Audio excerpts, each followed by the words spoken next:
His black felt turned up, military style or military fashion. Sunday go to meeting. And he takes it off for church gathering. He's also wearing his spectacles today.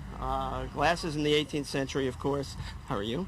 Glasses in the 18th century were prescriptive. They were different lenses that were grounds, but the way that you selected your glasses were you would go to the optometrist and keep trying on a pair until you could see the best. And they were usually the same in the left and right eye, so there were no differences. But Private Barati it does have some money, and he is wearing spectacles. You'll see that he has his rifle frock coat on. The rifle frock is this outer coat, and it's linen, and it's quite cool actually in the summertime, and yet it will keep warm in the winter. Underneath that, he has a waistcoat, which we can't see. We'll see that on one of the other soldiers. There it is. And he has a checked shirt. Some of the military equipment that he's carrying is, his most important piece, of course, is the musket. That is a Brown Bess musket. It fires a .75 caliber ball. It'll do damage to the enemy, to the British, or to yourself if handled improperly.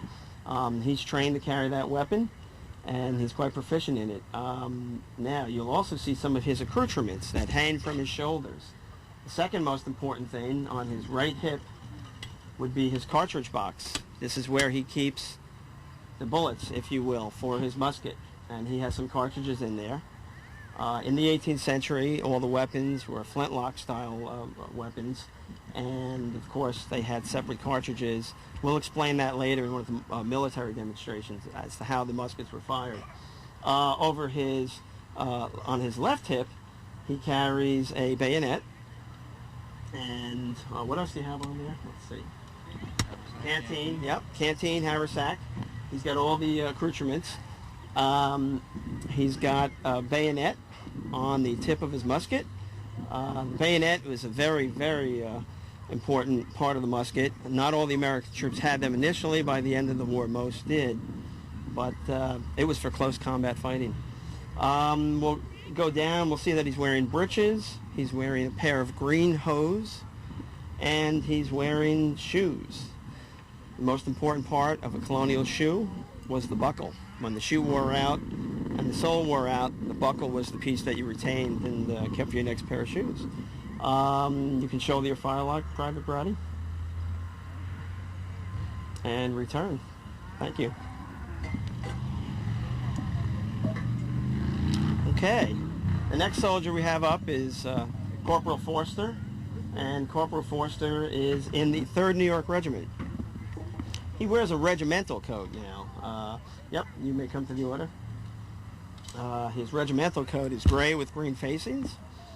The 3rd New York Regiment was issued gray coats with green facings as they came through New York City in 1775 on their way to the campaign in Quebec. And they linked up with other companies of the 3rd New York Regiment with gray coats and green facings. The coat is cut in military fashion style. If you can right about, shoulder and right about, thank you. Of course, he's going through all the motions of a soldier, which he should. Okay, the back of the coat, as you can see, has these turnbacks with little hearts on them, and people often say, well, what is that for? Well, what that's for is decoration, and decoration only. However, at the tips of the coat are little hooks, and he can actually unhook his coat and wrap it around his legs to try to warm him up in the wintertime. Again, this was an all-year uniform, so he wore this coat both in summer and the winter. You'll also notice on the back he has some of the accoutrements that the other soldier had. He's got a wooden canteen. He's got his haversack with his personal belongings. He wears a bayonet to the right about. He also had a cartridge box on, as we can see. And he has a hat. Now, his hat is not turned up as a three-corner tricorn. It basically sits atop his head with only one brim turned up with a feather in it. The feather, for the most part, was, again, decoration, but as the war progressed, it actually signified something in the higher military ranks of the soldiers, and I'll explain that in a minute. But again, he's wearing a black felt hat, and that was also typical of the soldiers of the period. Thank you, Corporal Forster. You may return. Lastly, as he's walking away, I'd point out on his right shoulder you saw a little white knot or ropes, and that indicates his rank at this period in history. The next soldier we have is Lieutenant McLean. Lieutenant McLean is the current commander of the recreated 3rd New York Regiment of 1775 here on Long Island, and he's dressed typically of a lieutenant of the period. Now, we'll start with his hat. He has his hat set in the military fashion, cocked as a tricorn. Additionally, he wears a large red plume or ostrich feather in there. That also indicates a level of rank in the American Army as we get into more of the mid-war years with George Washington's Army. And that also indicates his rank as lieutenant. He also wears an epaulet on his left shoulder, a silver epaulet, as you can see. That's also an indication of rank. And lastly, two other notable importance. He wears a sword in lieu of a musket, and he may carry a spontoon or another pole arm at some point, and to the left face. And he also has a sash around his waist. Now, interesting, the sash, the officers carried sashes in the 18th century, and even right up until the Civil War. The reason being that the sash, when taken off his waist and laid out straight, was long enough for him to actually lie down in. And if an officer were wounded on the battlefield, he would be taken off the field, carried in his sash by other soldiers. So Lieutenant McLean wears his sash. He also wears the 3rd New York Regiment gray coat with gray facings, again the military cut, and he wears breeches. One thing you'll notice about the soldiers that have been up here is that they all wear different color breeches, not like the British Army. We were quite irregular in that sense, George Washington's Army, actually all through the war until the end of the war. But by mid-war, we did have uniforms, and we tried to regulate that. But we're portraying a regiment of 1775, and as such, they had irregular sorts of clothing. He also wears shoes with buckles, and he has red hose on today.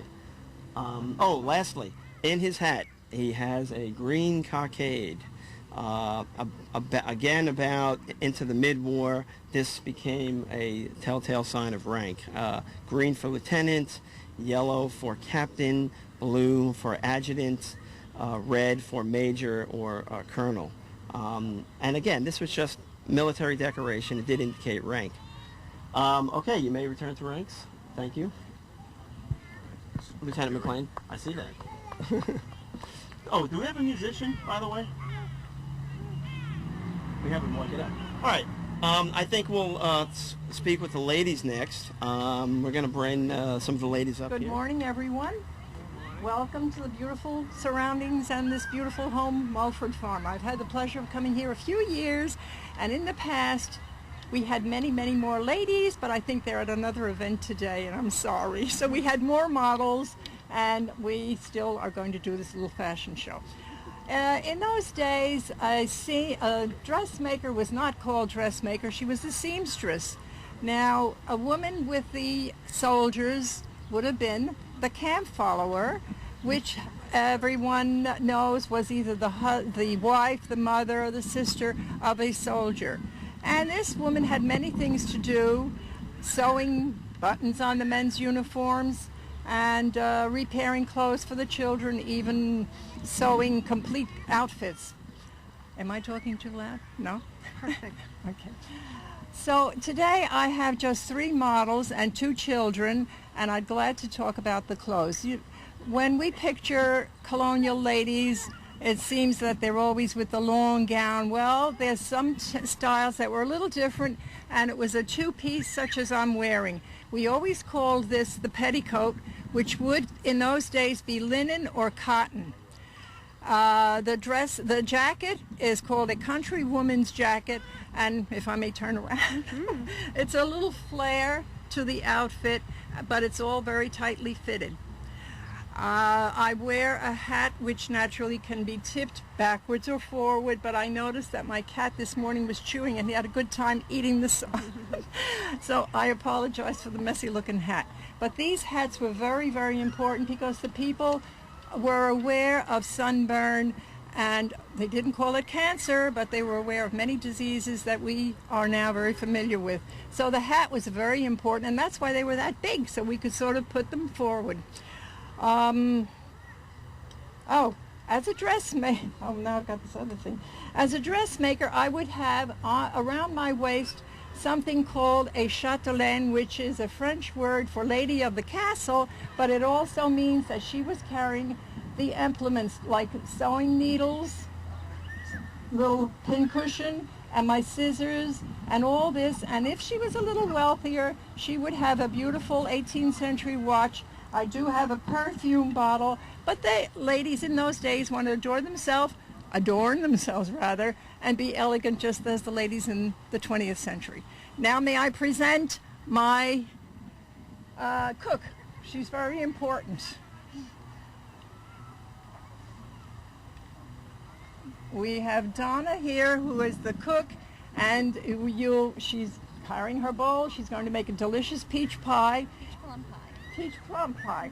And she has a very faithful apron. Now the apron was used for many, many various things, not only to keep her clothes clean, but to be used as a pot holder, to wipe her hands, and if she pulled it up inside the pocket, to carry as a little basket to carry some of the ingredients from her garden. Correct. She has a nice hat also, the little tippet, and around her neck, because the sun is quite hot today, she has a kerchief. Her gown, her jacket is called the short gown. It's different from mine. You can see it's much shorter, and it's a different style, plus the sleeves are also different. You have beautiful buckled shoes and the cotton stockings, and she has her fan because it does get very hot near the fire. She's cooking outdoors. Anything else I'm forgetting? No, I think you've got it all. I thank you, Mistress Donna. And her mob cap is very nice. We all had different types of mob caps. And you're all welcome to come to the fire and watch the pie be prepared. Oh, wonderful. Please come to the fire and see her pie being made. Okay, we have two young girls, ladies. And they're both wearing the petticoats, but different material. One is cotton and the other linen. And they have the chemise, and I have to say that one of the little chemises had been borrowed from her mommy, so it's a little big. But until I make a new one, seeing that I'm the seamstress, she'll have to wear that one. And she has her pocket tied around her waist. You can turn around to the, oh, he's taking a picture. The pockets were very, very useful. We all had these pockets under our petticoat. And I think people are now using the tummy pockets, whatever they call these, but that was the beginning of the ties around the pockets. And little Lucy Lockett lost her pocket. She lost one of these. And they have straw hats to keep them from the sun. Thank you very much, girls. And our next lady, Mistress Helen. She was probably going to an afternoon tea and is dressed with a little more elegance because I wanted to show and bring different types of clothing to you people. And we all enjoy dressing like this, and we really feel pretty elegant. All right, her dress, yes, her dress is it's called an English gown, and on the sides you can see the crinoline, the panniers, which were the pockets that stood out from the waist, were eliminated, but just to still give a beautiful shape to your waist, they would have the bottom of the gown pulled into the slits, and that is the French term called retrousser dans les poches, pulls into the pocket, and that gave a whole different appearance to the gown. She has a very pretty hat, and this would be an afternoon attire for a lady in a beautiful city like East Hampton. Thank you very much. Thank you.